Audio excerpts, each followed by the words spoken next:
Assalamualaikum warahmatullahi wabarakatuh. Di sini kami dari kelompok 5 dengan mata kuliah mikrobiologi. Di sini kami akan melakukan presentasi mengenai kefir dari air kelapa. Next.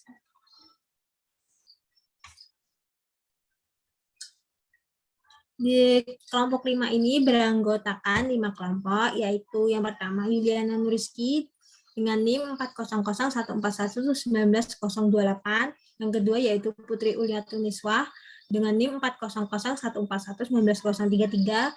Dan saya sendiri Dina Dewi Fortuna NIM 40014119035.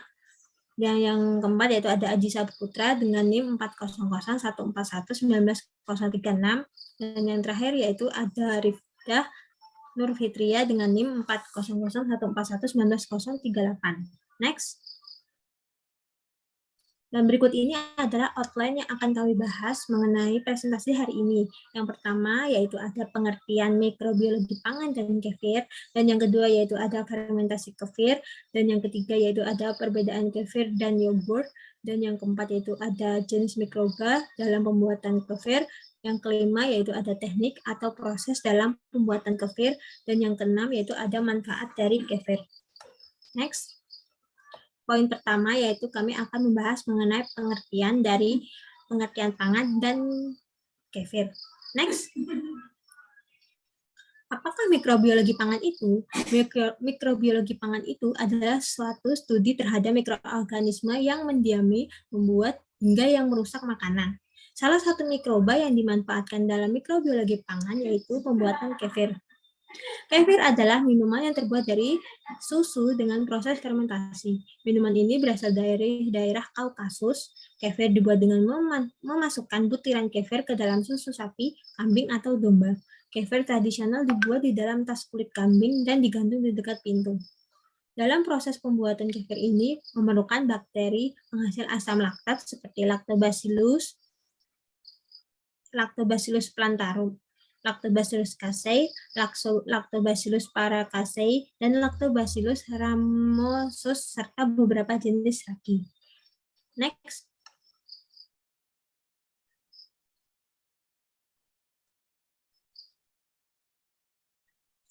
Dan yang kedua yaitu outline yang kedua tadi itu kan membahas mengenai fermentasi. Nah, fermentasi itu adalah proses produksi energi dalam sel dengan menggunakan keadaan yang disebut dengan tanpa udara atau oksigen. Istilah ini disebut dengan anaerobik. Makanya dalam pembuatan fermentasi itu haruslah kedap udara. Seperti pembuatan tempe itu kan harus dibungkus dengan plastik yang rapat, dan pembuatan yogurt itu juga harus ditaruh di wadah dengan kedap udara.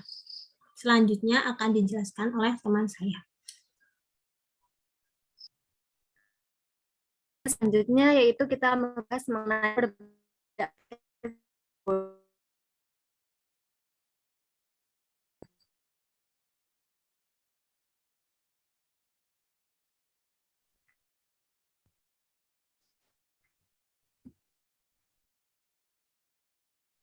Di sini dapat kita lihat yaitu tabel mengenai perbedaan kefir dan yogurt. Nah, di sini untuk kefir, tekstur dan konsistensi yang lebih encer. Ini membuat kefir cocok dijadikan seperti minuman. Selanjutnya, jika yogurt itu teksturnya lebih kental, dan yogurt biasanya dijadikan meski saat ini juga sudah produk yang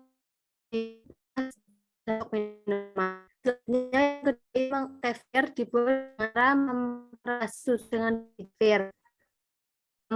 Analisis jurnal ini yaitu dengan air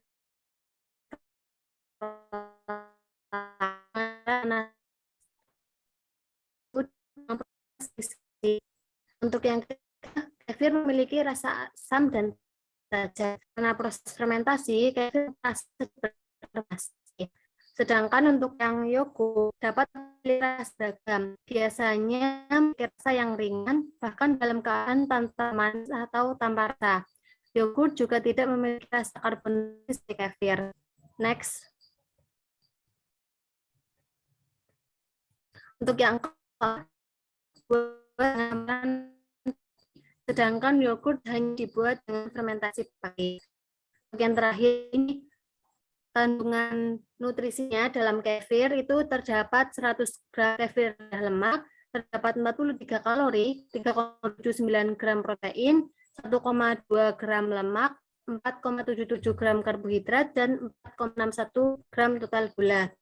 Sedangkan untuk dalam 100 gram yogurt ini tanpa lemak terdapat 63 kalori, 5,2 gram protein, 1,55 gram lemak, 7,4 gram karbohidrat, 7,4 gram total gula. Next.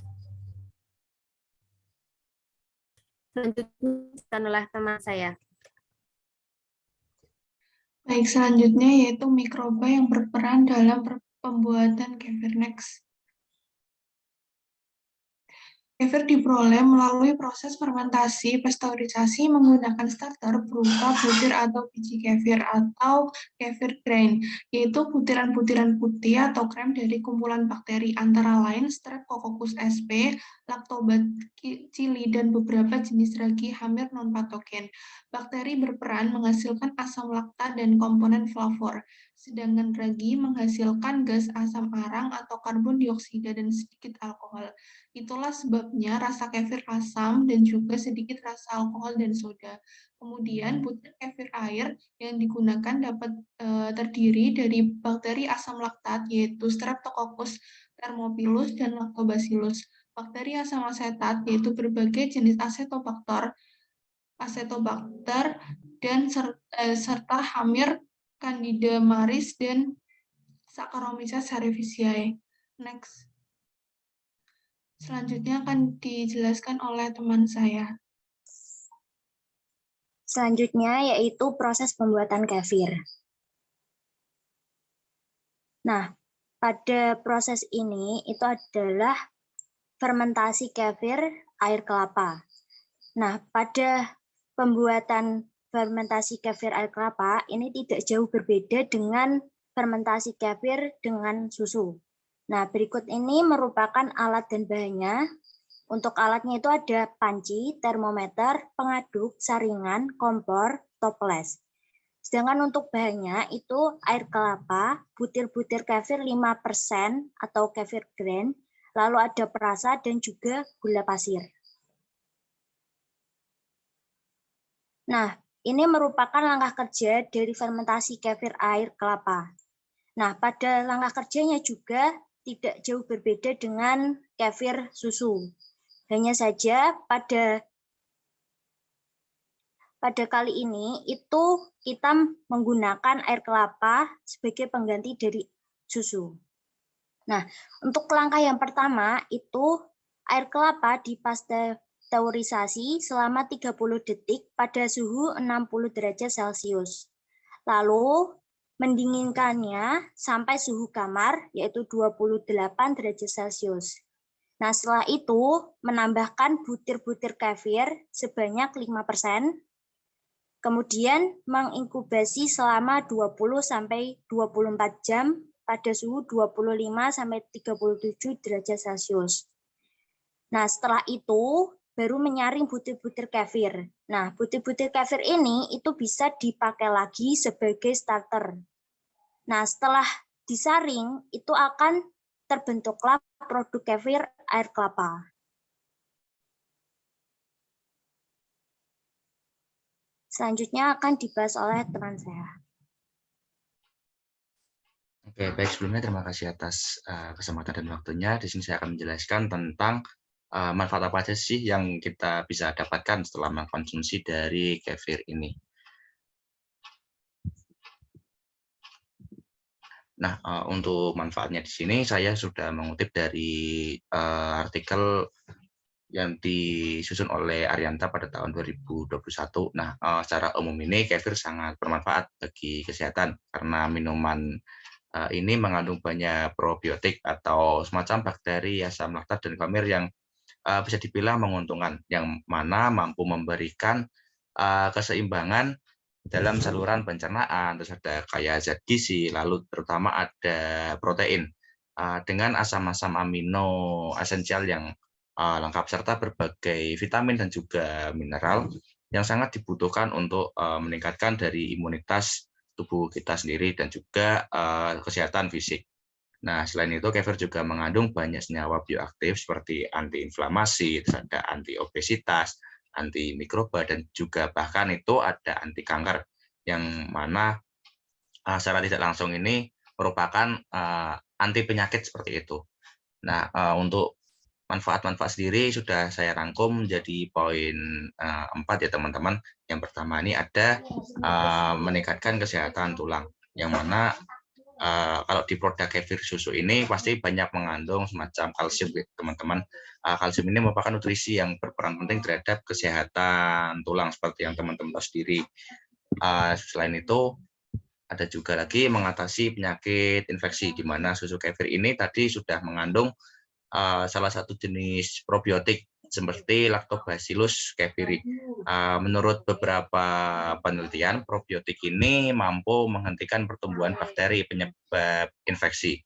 Lalu selanjutnya ini ada mencegah dan menurunkan dari resiko kanker ya teman-teman, bahwa disebutkan di dalam penelitian bahwa kefir ini mengandung zat semacam untuk menghambat pertumbuhan sel kanker, yang mana cara kerjanya ini dengan merangsang dan memperkuat sistem kekebalan tubuh dari tubuh kita sendiri. Lalu yang terakhir ini ada memperbaiki proses pencernaan, di mana minum dari kefir ini ketika mengalami masalah pencernaan mungkin dapat meredakan semacam keluhan yang ada di perut kita ya teman-teman, karena tadi sudah mengandung probiotik yang mana bisa dipercaya untuk mengembalikan keseimbangan bakteri baik yang menjaga kesehatan ususnya. Mungkin itu yang dapat saya sampaikan terkait manfaat apa saja dari kefir. Dan selanjutnya ini ada daftar pustaka yang mana kita kutip untuk membuat presentasi. Nah, mungkin cukup sekian. Untuk selanjutnya saya kembalikan kepada moderator. Baik, terima kasih dari kelompok kami karena sudah melakukan presentasi, dan apabila ada penuturan kata yang salah, kami mohon maaf.